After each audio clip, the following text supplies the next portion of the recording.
Hello, I'm Ben. Welcome to the channel. So today we're going to talk briefly about what Americans are spending their money on and why the current situation matters when you vote for who you're voting for. Okay, so these numbers here are from, looks like these are roughly 6 months old. So the trend has probably changed a bit since then, but let's get into it. It says, according to the research at Ramsey Solutions, the typical breakdown between household expenses for the average American look like this. 33% of their income is spent on housing. That's increasing across the country. 16.8% are spent on transportation, meaning car payments, gas, etc. 12.8% are spent on food. 12% on personal insurance and pensions. 8% on health care, 4.7% on entertainment, 4.1% are on others, 3.8% are cash contributions, 2.7% is on clothing and clothing related services, and then 1.8% is spent on education. Housing is the biggest expense that most people have, but unfortunately many people are spending more on it than they should. Most financial experts are recommending keeping total housing costs around 30% or less of your budget. But more people are spending more than that, unfortunately, at this point. Fortunately, paying a mortgage or rent that eats up much of your monthly income can make it more difficult to accomplish financial goals like savings and retirement. And many people have stopped with savings and retirement because of this. Many are also spending more than recommended 10% on transportation because of the fact that Americans indicated that 16.8% of their money is going towards getting around. Should you spend like a typical American? It can be helpful to compare your spending to your peers if you're going to go overboard in some areas. For example, if you're spending 15% of your income on entertainment while most people are spending 4.7%, you may want to look at that and get that back into under thumb. You should aim to follow the general rules of thumb that people aren't following, like keeping housing and transportation costs to 30% and 10% of income respectively.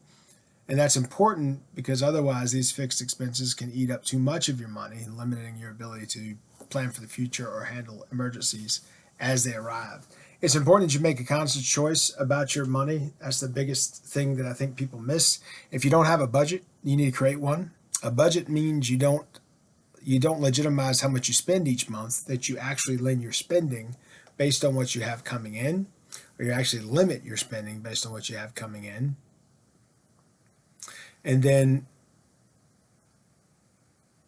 with retirement, and with a lot of places not offering health care insurance anymore, you may have to pay for those items. And in paying for those items, you may need to be prepared to pay for emergency items. Look at the recent hurricanes and what's coming.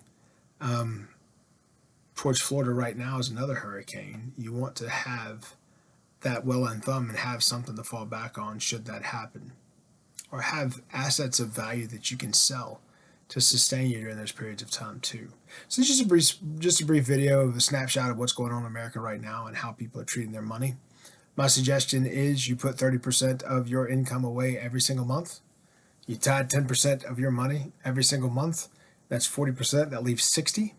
If you leave 60% and 30 does go to housing and transportation, then you have a little bit left there, 30% roughly, to handle the other things.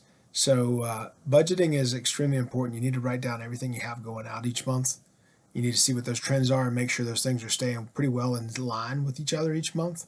And once you have that figured out, then you can determine what percentages you truly can put toward things and what you should try to do.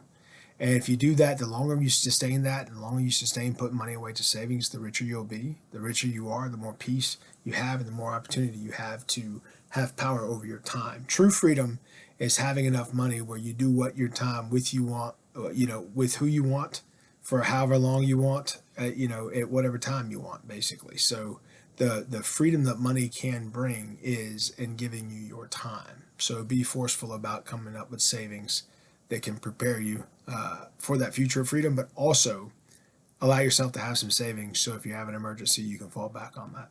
So just a brief video today. I hope this is helpful. Hopefully this is useful. I always like to share those numbers when I see them. The society that we're in does not put a lot of effort or energy around savings. It's all buy, consume, consume, consume, and you're going to reach a point in life where you've bought everything and consumed everything you possibly can. And if you haven't put some savings along that side, you could be in trouble in the future because you didn't make that decision. So hopefully you'll make those decisions. You'll come up with a personal budget. So the point of the video is, 1, know how much you spend and where you spend it. 2, create a budget and stick to it. 3, put away savings as aggressively as you can afford. And 4, limit debt. Debt equals death. The more you owe, the more people you owe, the less freedom you have about your funds, and the less control you have of your time. I'm Ben. If you like videos like these and subject matter such as this, please like, please share, and please subscribe. Be good.